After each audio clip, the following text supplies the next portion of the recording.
వాళ్ళు వస్తున్నారు.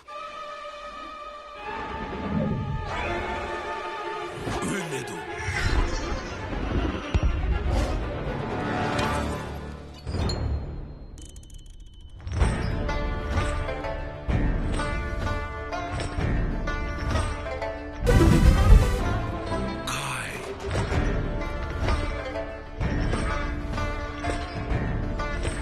ఘోరం, చాలా నీచంగా ఉంది. నీకెంత ధైర్యం ఉంటే ఇక్కడికొస్తావు? మీరందరూ దీనులైన మూర్ఖులు. ఊగ్వే ద మెగ్నిఫిసెంట్ కాళ్ల దగ్గర పడి కాలం గడుపుతున్నారు. ఆయన పేరు ఉచ్చరించే అర్హత కూడా నీకు లేదు. నాకు అర్హత లేదా? పిల్లిపిల్ల, నేను ఆయన కోసం యుద్ధం చేశాను. ఆయన ఒక సోదరులా ప్రేమించాను. కానీ ఆయన నాకు ద్రోహం చేశాడు. ఇప్పుడు అతను సృష్టి